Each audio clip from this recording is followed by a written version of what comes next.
Don't forget to subscribe, don't forget to like, don't forget to share, and don't forget to comment.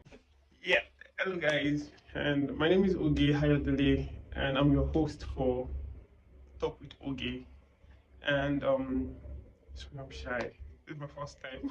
Yeah, so it's going to be Talk with Oge is going to be more content about business, fashion, for entrepreneurs, for career people.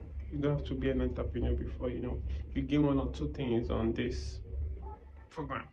Yeah, I'm going to call it program because I'm going to be giving you tips and my opinion, my idea about things, and a whole lot of things. And I'm going to start from sharing my idea, sharing my story. Yes, I want to talk about my story, and my story is very. Mm, my story is not weird.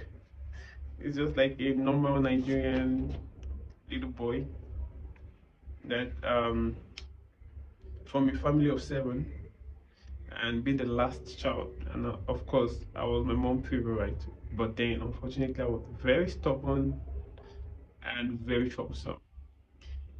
That's my secondary school days, and I, you know, after I got my first admission into the Polytechnic of Ibadan to study accountancy, then I started having sense. The reality of life starts showing up. I really wanted to be an accountant. But then life happened. I ended up being a fashion designer, but then multiple business ideas and the like. So I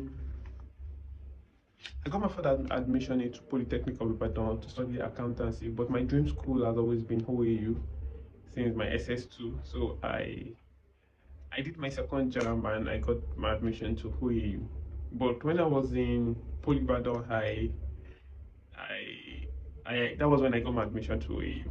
So I was running the two together when OAU resumed, and I was in part one in OAU, and I was doing my ND2 in Polybadan. It was very stressful because there was one lecturer, I can't remember, Mr. Dekola. Monday morning you must attend this class. Attendance is important. And in Ife, there is this course SCHO1. It's English. You must not feel it. As much as it is 0 units, but you cannot feel it. So those two courses. So I had to travel every maybe 3 times a week, going from Ife to Ibadan. And so that was how I did, and I finished for my handy. And I never failed any course. Not that I'm a will, but then I was just devoted to not failing, and of course being one of the best. And fast forward till when I became a full-time student of Obafemi Law University, going to part two. No, there's something I want people, young people, I want us to learn from this story, because I'm not just sharing my story. I just feel it's a story that is going to motivate somebody. There's this saying that says, "Show me your friend, I'll tell you who you are." You know, there was this guy I was always working with, and they know us, three of us, me, Belumi, and John, and we work together. People see us together. If you see Belumi, you will see John, you will see Ogie, and there was time, but me love working with big boys on campus. And me, I know my mama would tell me, say, remember the sort of who you are, I know they pass my boundary. So Palumi came in and said one day that if you want to be a big boy on this campus, you have to have a brand though. We were having a conversation. So fast forward, Palumi said, okay, they want to start bringing movie to the campus. I said, yeah, I want to see money, they bring movie. I think that was when Act Like a Man 2 came out. Yes, I can remember. So that was what they were working on. Me and some group of people, they were trying to bring movie to campus, and it was raining then. Then John said, okay, he want to start acting. So he went into acting. I think there was a series he was into then, and he was doing well. So I was like, me, what am I going to do? Fortunately for me, my mom was a tailor. I grew up seeing her sew as a fashion designer, and so paddling was never a problem because that was my toy growing up. So I started thinking about what I'm going to do. That was when the ASU strike in 2013, I think. Yes, 2013, the very long ASU strike. So I went home. I I was babysitted for like 8 months out of the 1 year, and Then that was when Akara bag was trending. People were doing the training. It was 25,000, then 30,000, 50,000. So my mama no fee, we cannot afford it then. So there was this my church friend. You know, we grew up together. So it's, he he lent, the parents were very okay. So he lent it, and he decided to train. So he was doing well with it. So he decided to train me and two other ladies one Saturday when he had time, because he's a very busy guy too. You know, he was into a whole lot of things, very agile then. So he decided to train three of us, and he brought materials, teach us clutch bag. I cannot forget. I taught us clutch bag, and I said, okay. I decided to save, take my savings, went to market, buy materials. I started working on clutch bag. Yeah, so I was doing this thing morning, afternoon, night. One midnight, my daddy knocked my room, knocked my door, and he said, "You want more? Yeah, she wait a man quadrant. It's not every. Sometimes you just don't. You know, it was just talking and saying, it is midnight. Go and sleep. This one, I did not sleep. After he left, I pretended as if I was sleeping. After he left, I went back, and I did a whole lot of training. I trained myself, locked myself in, went to buy material. Now, not that it is the 3,000 naira that has become the fashion, because a lot of people will say, how I started with 3,000 naira, but then I can tailor the fact that I went to market, bought material with 3,000, and I trained myself, and gradually I became better. But it wasn't the 3,000 naira. Well, 3,000 was part of the investment. So I'm not trying to calculate that, oh, OGE Fashion grew from 3,000 to what it is today. So when school resumed, I did bags. That was Noga. Yes, Noga 2013. Was it 2013 or 2014? So I did Ankara bags.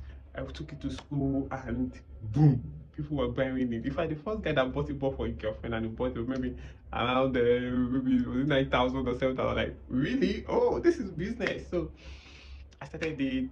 Then I said, okay, this business, and let me come and start training people. I think there's more money from training. So I started training. Now this is a lesson. So there is this guy Neonata. Yes, Neonata has a board where you come and advertise. There was different young people. You guys, we never carry last. There are different people um having a lot of ideas. So Neonata was one of those guys that has the ideas and was pitching the idea, and has some investors. And so I snapped my product. I post it. I gave it to Neonata. Neonata printed it, put it on his board.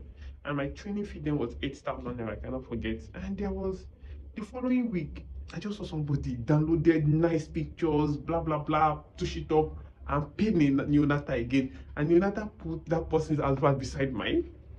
And that person's training was 4,500. I can't forget. It's a big lesson. And my own was 8,000. So who will leave 8,000? Who will go for 8,000 naira training when there is a 4,500 training? And that person's advice was really catchy, and I saw it and I was like, Jesus, what is this? How do I want to cut the long story short?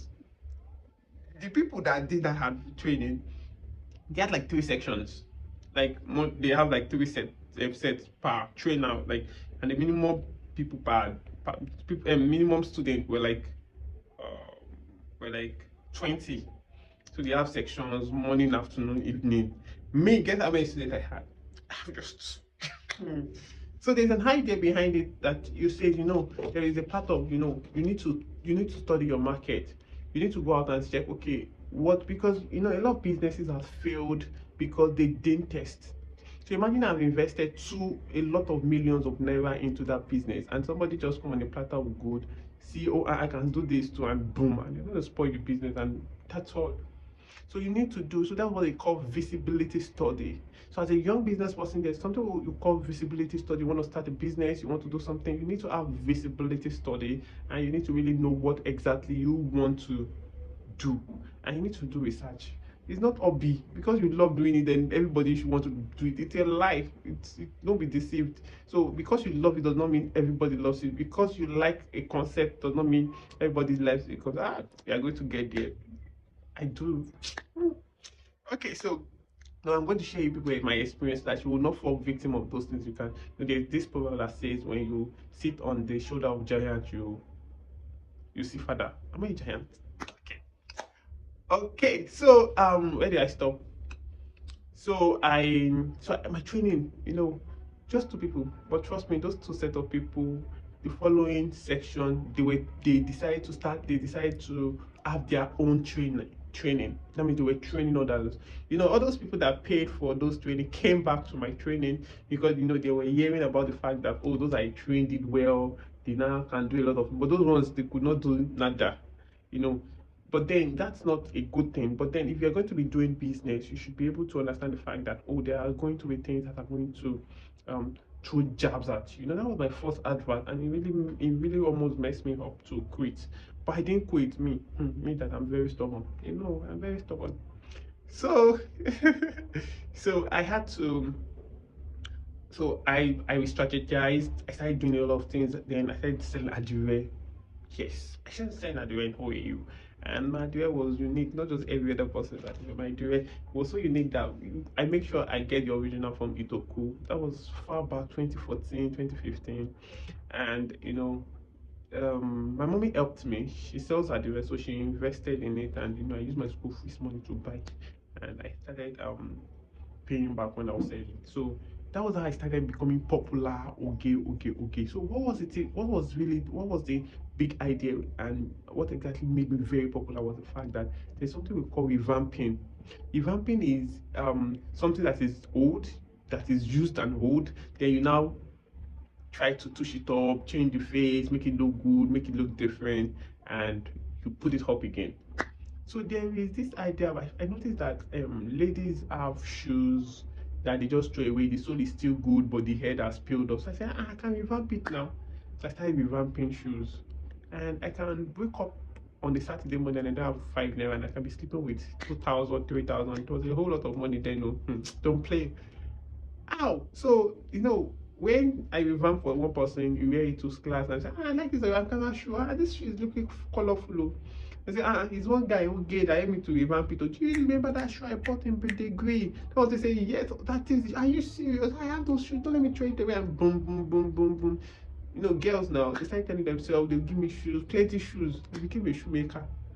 With 500 naira gum, I'll go to a place they call New Market and I'll go and look for fabrics. I tell they they tell us that, please, I want Ankara, please give me pieces, I want pieces. They'll pack pieces, I'll use it to revamp, and that was it.